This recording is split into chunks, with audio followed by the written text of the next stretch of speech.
വിശുദ്ധ കുരിശിന്റെ അടയാളത്താൽ ഞങ്ങളുടെ ശത്രുക്കളിൽ നിന്ന് ഞങ്ങളെ രക്ഷിക്കണമേ. ഞങ്ങളുടെ തമ്പുരാനെ, പിതാവിന്റെയും പുത്രന്റെയും പരിശുദ്ധാത്മാവിന്റെയും നാമത്തിൽ ആമേൻ. വിശുദ്ധ മത്തായി 16-ാം അധ്യായത്തിൽ യേശുവിന്റെ ശിഷ്യന്മാരോടുള്ള പ്രധാനപ്പെട്ട ഉപദേശങ്ങളും പത്രോസിന്റെ വിശ്വാസ പ്രഖ്യാപനവും ക്രൂശ് വഹിച്ച യേശുവിനെ അനുഗമിക്കേണ്ടതിന്റെ ആവശ്യകതയും ഉൾക്കൊള്ളുന്നു. പരീശന്മാരും സദുക്കന്മാരും യേശുവിനോട് അടയാളം ചോദിക്കുന്നു. യേശു മറുപടി നൽകുന്നു. ദുഷിച്ചതും അവിശ്വസ്തവുമായ തലമുറ അടയാളം അന്വേഷിക്കുന്നു. യോനായുടെ അടയാളമല്ലാതെ മറ്റൊരടയാളവും അതിന് നൽകപ്പെടുകയില്ല. അനന്തരം അവൻ അവരെ വിട്ടുപോയി. ശിഷ്യന്മാർ അപ്പം കൊണ്ടുവരാൻ മറന്നപ്പോൾ യേശു അവരെ പഠിപ്പിക്കുന്നു.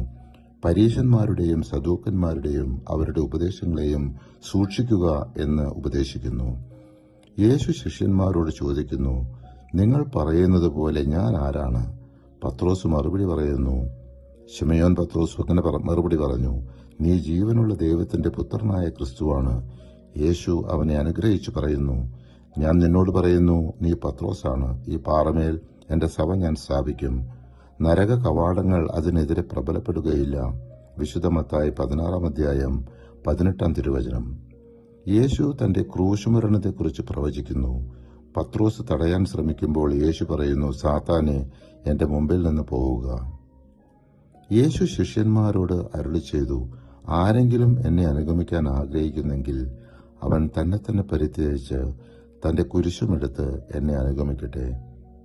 വിശുദ്ധ മത്തായി 16-ാം അധ്യായം 24-ാം തിരുവചനം. യേശു ജീവന്റെ മൂല്യം ശിഷ്യന്മാർക്ക് വിവരിച്ചു കൊടുക്കുന്നു. ഒരുവൻ ലോകം മുഴുവൻ നേടിയാലും സ്വന്തം ആത്മാവിനെ നഷ്ടപ്പെടുത്തിയാൽ അവൻ എന്ത് പ്രയോജനം? ഒരുവൻ സ്വന്തം ആത്മാവിന് പകരമായി എന്തു കൊടുക്കും? വിശുദ്ധ മത്തായി 16-ാം അധ്യായം 26-ാം തിരുവചനം. പരിശുദ്ധാത്മാവെ, തിരുവചനത്തിന്റെ അനന്തശക്തിയാൽ ആത്മാവിന്റെ ബലങ്ങളും ദാനങ്ങളും നൽകി തീക്ഷ്ണതയാൽ ഞങ്ങൾ ജ്വലിപ്പിക്കണമേ. ആമേൻ.